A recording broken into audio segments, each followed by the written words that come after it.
Hello, everybody. It's Darren with I Survived Suicide. A little bit of backstory. So I've got one mom, one dad, an older sister, myself. Between my sister and myself, mom had a miscarriage. So from there, the miscarriage, she was on some kind of a drug, medication, whatever, and it had stunted my growth growing up as a child. As an example, when I entered grade 8, I was wearing size 6X pants. That is about the size of a 5 to 6 year old kid. And I would be 13, 14 years old. So I was about half the size of normal kids. Foot shorter, up to 2 feet shorter, depending on the kid, obviously. So being that small, I would go into school with the attitude of, let's find the biggest kid in the playground and we'll pick a fight, because then I saw two outcomes. One, I lose the fight and everybody thought, don't piss off with the little kid because he's crazy and he'll go against the biggest one in the playground. Or I win the fight, don't piss off the little kid because he's crazy and he'll go off and kick your ass because he beat the biggest kid in the playground. Not necessarily the brightest idea, but that's, when you're that small, that's kind of the mentality. So I went many years. When I entered grade 8, now here in Alberta, the junior high is 7, 8, 9. I was in this school for grade 7, and then grade 8 I went into my homeroom classroom, and the teacher was new there. She actually looked at me and said, "Excuse me, son, I think you're in the wrong school." Of course, me being the cocky, stupid kid I was, it was like, F off, I was here last year, you stupid bitch. In case I got sent to the principal's office. I spent many times in the principal's office because I was either fighting or mouthing off because I would have a temper. Again, not the brightest thing to do, but that was a mentality of a kid who was constantly bullied. We're not talking it was 1 or 2 times a month. It was pretty much almost on a daily basis. The principal would actually have mom's number memorized, and this was before speed dial. This was still, they had rotary phones, and they would call and it's like, "Hi Jerry, it's Brian from whatever school. This is he was in another fight." So this was a constant issue going through elementary and junior high. From there, in grade 8, grade 9, I had growth spurts. I actually literally got stretch marks on my legs from growing so fast. I grew probably 1.5 feet in 1 year. So, and that's kind of painful for a kid to go through. So I've always been small. I'm not a big guy. I'm 5'7", 140 pounds, soaking wet. But I've been told I'm a scrappy little bastard. But that's just that's kind of the upbringing. Okay, so anyways, lost my dad in 1999. He was 54. He had a massive heart attack, and they figured he was dead before he hit the ground. My dad and I were really close. Growing up as a kid, yeah, he's my dad, he's my parent. He spanked my ass lots because I deserved every single one of them. But as we'd gotten older, my later teen years into my early adult, we became really good friends. I could talk to my dad about everything. So having him pass away, I was 26. So yeah, I was an adult, young man. Having him pass away at that point in time, without that closure, saying loved you, miss you, have all those, that was hard. Even to this day, still I have those regrets of those things not said. Regrets of things I've done, and now is that's always in the mind. Now, mom passed away in 2006. She was 59. She had it was a battle with cancer. We had that closure. I remember sitting in my sister's house, because that's where mom was staying at the time, because she was going through chemo and surgeries. I remember sitting on her bed, and we talked for over a couple hours, and we all said our piece, and that gives me the closure with mom that I'd never had with dad. So I don't take mom's death as bad. I still take my dad's death pretty hard, but it's that those things left unsaid. So my first piece of advice is talk to those people that you love, and say those things now, because 20, 23 years later, I'm still battling that demon of not telling dad those things. So now on to my son. Okay, biologically I've got no kids. Over the years I've had custody of 7 children. I consider them all my kids, because some of them I raised from 2 years old. Some of them I took custody of when they were 15 or 16. It when you take custody and you become whether it's a marriage parent or legal guardian or whatever, you've got to go in as a mindset going, well, it's my kid. If you go in going, it's not my kid, it's not my problem, then it's not going to work. That was my thinking. As we get into things, we'll see that maybe that didn't work out quite as well. But Jordan was 10 years old. We had custody of him for a little over 6 years, and I considered him my son, and I still considered him my son. He was my boy, even though biologically I didn't give birth to him. He was my wife's sister's kid at the time, and so, but I still considered him my boy. Now, we had a house fire in 2011. This was so at 4 a.m. on October 14th, 2011. It was a Friday. I was actually up getting ready for work. I was doing a big construction project, and it was the last day of the turnover. So I had a lot of work to do, because my helper was an idiot and he wasn't pulling his weight because it was his last week. So he really didn't care. But at 4 in the morning, I was getting up, I was getting ready for work, and could smell a burning smell. And I thought, because I was so busy for this time, that I neglected doing some of the house maintenance and the furnace filter, and we're on an acreage. So I went downstairs. The furnace was heating. I changed the filter. Everything was working. It was doing what it was doing. And I just put it in the back of my mind. I go, okay, you know what? This is the last day. I've got a weekend off. I'll deal with this problem tomorrow. I was actually looking forward to having some time off, because I'd pretty much been working 2.5 months straight without a day off. I was going hard trying to get this project done, and it was wearing on me. So I was pretty tired. I was pretty exhausted and pretty stressed out. But when I'm downstairs in the basement, I change the filter. When I'm going upstairs, the power goes out. So then we hear an explosion. Now, we had what was called an arc flash. So what that is 2 hots touching.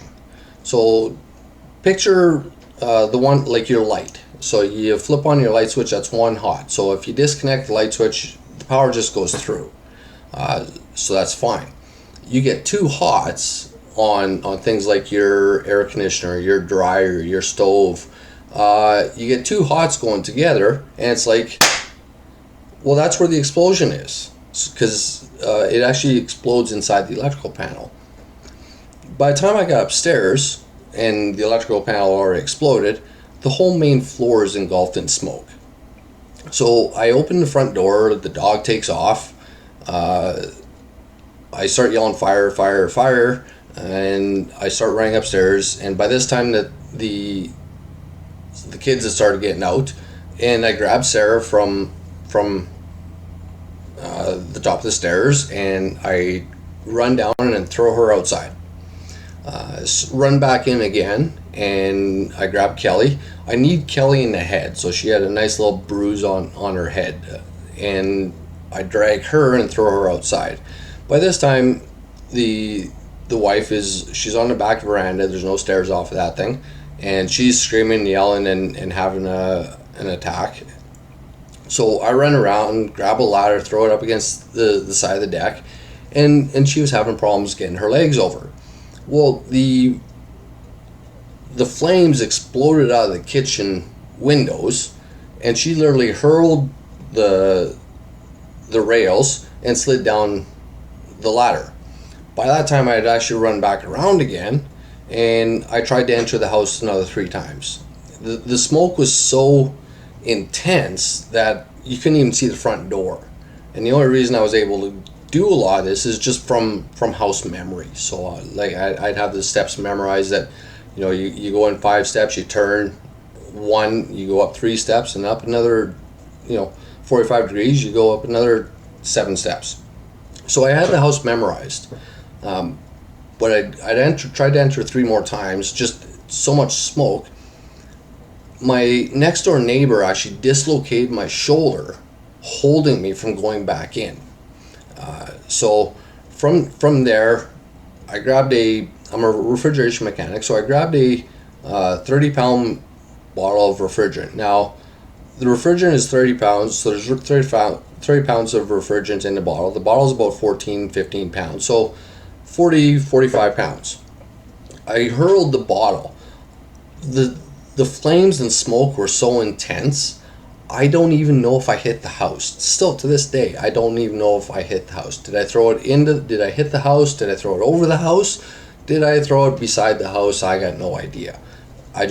What my thought was, I was trying to hit his window or something loud enough that he would wake up and he could climb out. Thank God we never heard a peep from his room.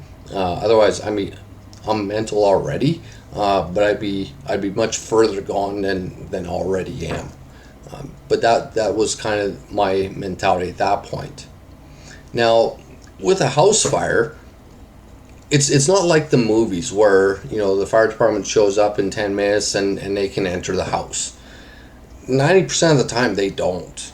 They get there and they put the hoses and they just start spraying. It's not the movie Backdraft where they get on site and they can go in and they can. No, by the time they get there, the house is pretty much done. So if they're close enough, then they can enter, but most of the times they don't. All the firemen and the policemen said that they would not have entered the house, just because it was 14 minutes. It's already down to the ground. Like, the fire department showed up there. It's like, oh well, let's start putting out the grass, because that's pretty much all that's left.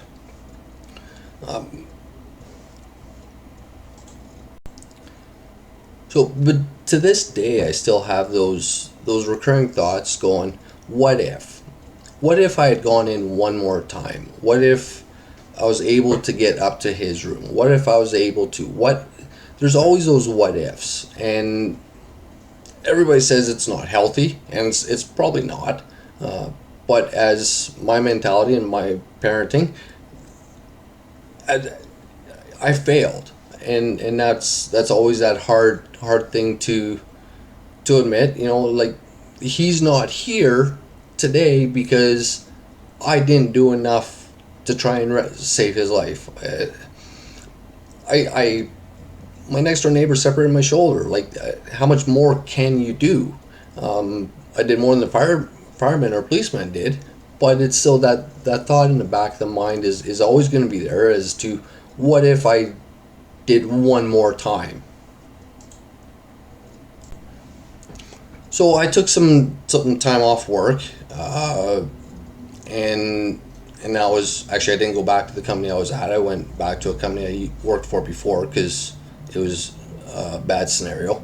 But I took, you know, the week off that we were in the hospital. I took 2 weeks off when we were staying in the hotel, and then when we got back into the a rental house, I took another week off and just kind of doted over the kids. And I kind of became, instead of being, you know, I put work before family. I put my family before work. So bills got tight, and then I had to start working more to get things caught up. The kids kind of, well, not the kids, but one of the kids kind of rejected me because I was too involved. I was going to all their school field trips, and you know, picking them up from school all the time, and I was on top of everything. And so I became kind of a more of a controlling parent than a parent. It didn't help that the ex became the friend instead of the parent. So we had, a mom versus a dad versus a kid. It became a bad situation. It actually got to a point where the one daughter, Kelly, she had a school party, end of the year school party, and she actually, everybody came over and, oh, hey, this is my mom, and she's the cool mom, and oh, that's just Darren. Well, kid, I raised you for 13 years at this point in time. Like, I'm not just Darren, I'm your dad. So that kind of hurt a little bit. So in 2008, 9, can't remember what year it was, we were going on a bike trip, just a day trip to Banff. So there's Phyllis, myself, her brother, and we had one of the kids. And driving down the highway, Phyllis fell off her bike. Now she cracked some ribs, she broke her thumb, she majorly bruised up her leg. She actually had more damage than the bike because the bike had a broken mirror. We took the week off because she couldn't work. She couldn't even walk. She only spent the day in the hospital. She was released that night. So we took the week off. I would make dinner, do all the dishes. I would serve her food, and then I would eat. I helped her get up to go to the bathroom. She would call me at 2 o'clock in the morning to help her go to the bathroom because she couldn't walk. I helped her shower. Now, the second week, I went on modified duty, so I was starting later and finishing earlier so that I could pick her up and drop her off.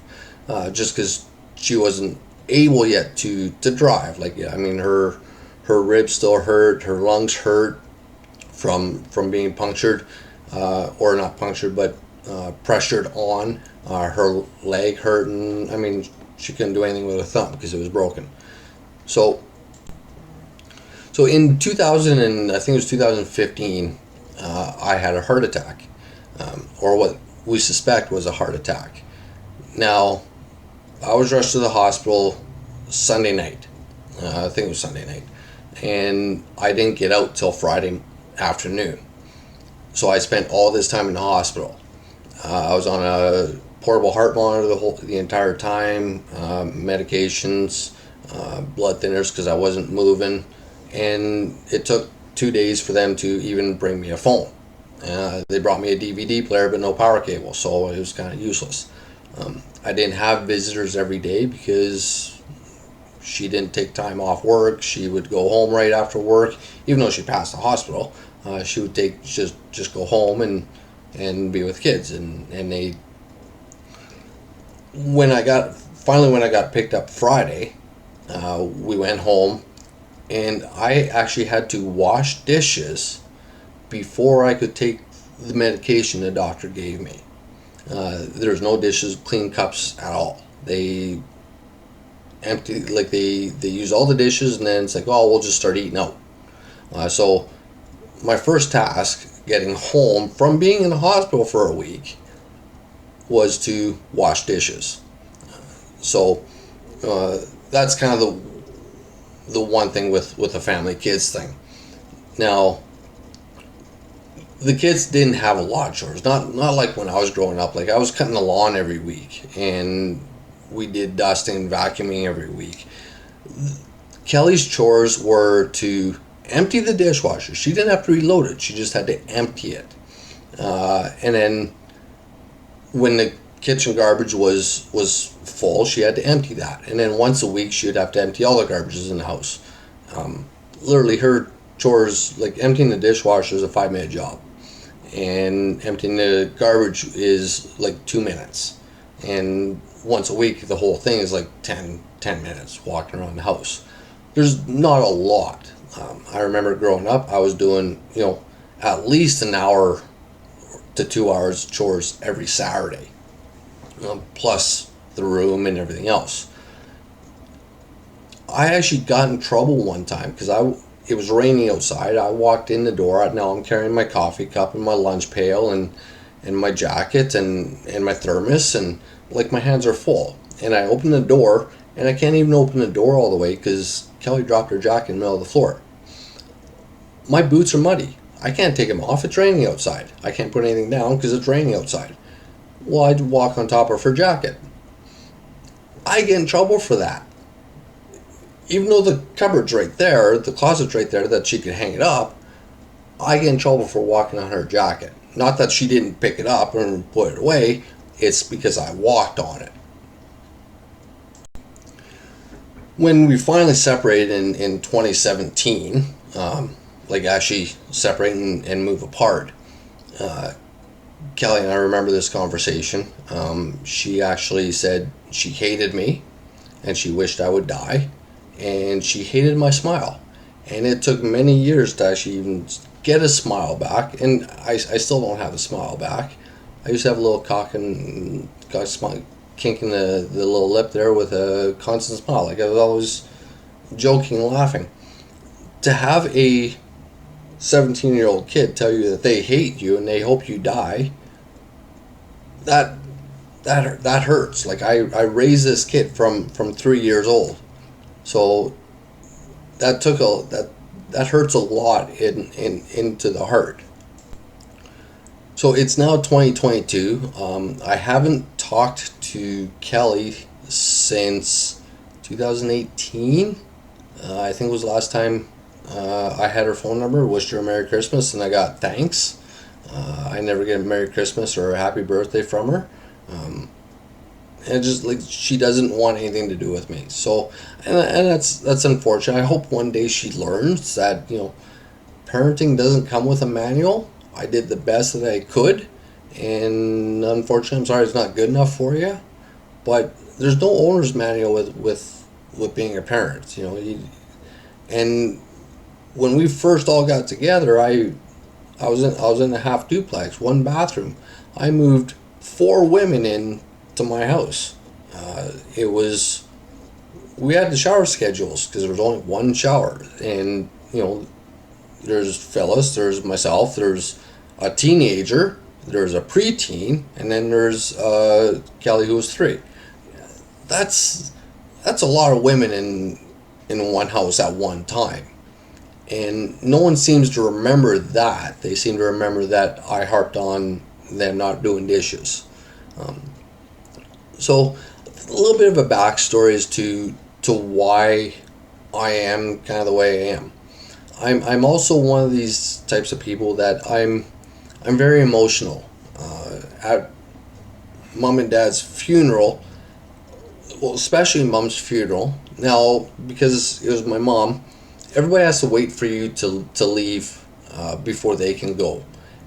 And I literally sat or stood at the altar in the church,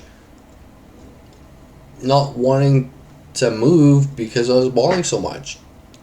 You're a guy. You're not supposed to show those kind of emotions, but I couldn't leave because I was literally bawling my eyes out. I was stronger with dads because I had mom's support, but I never dealt with dads, whereas I was able to deal with moms because we had that closure. So men aren't supposed to show those emotions, which is wrong. We should be able to show those emotions. I was biting my lip at Jordan's funeral when with that because men aren't supposed to show emotions. Men aren't supposed to cry. Well, I'm putting my son in the ground. I'm gonna cry, but men aren't supposed to. So that's I'm always an emotional person. I take things to heart. I've got customers that I love talking to that are great, that request me all the time. I've got another customer that over the winter time that she was mad and she's pissed off, and I ripped her off because I was charging her the dispatch in a 1 hour call and I couldn't fix her furnace because her gas was shut off. Well, that's not my fault. Like, it's your meter. It's you have to call the gas company and get them to fix it. It's not my fault. Well, I should be free. Well, we've got a vehicle to pay for. We got lights to pay. Like, I'm not free. It's and you knew what the charges were coming in. So, but I take that kind of thing to heart. And even still to this day, that like that, I remember that customer. I've got other customers that love me, and because I explain the systems, I explain how things work, and I make them comfortable with their equipment, and that's what I enjoy doing. I love doing that, and I've got customers that actually request me specifically because they don't want anybody else.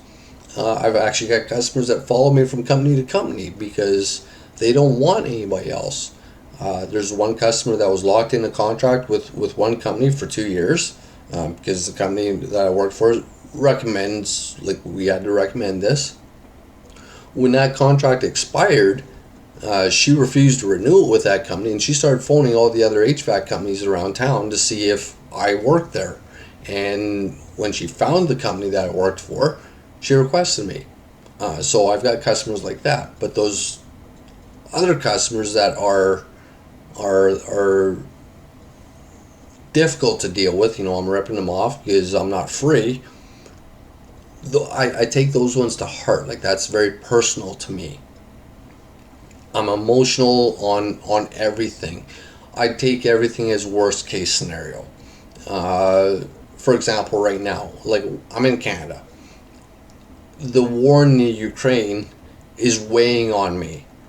I don't have bombs dropping here. There's no militia. There's no curfews. There's no from our day-to-day environment. We don't even know there's a war going on. Unless you're watching the news. But I'm a doomsday guy going, holy shit, we're in World War III. Like, we're gonna die. Like, Putin is gonna start lobbing nukes, and we're all gonna die. This is the end of the world. I'm not one of the guys where I'm building a bomb shelter type thing, and I'm not stocking bullets or ammunition. I got rid of my guns years ago. It's that's the mentality where I always, this is the worst thing that's going to happen, and this is what's going to happen. Murphy's Law is always against me. So that's just kind of where my mentality is at. That's just kind of a little bit of a backstory just to give you an idea. I'll update more. I just don't want to make these 4-hour long videos. But that's kind of where things are sitting with my upbringing, my mentality. Until next time.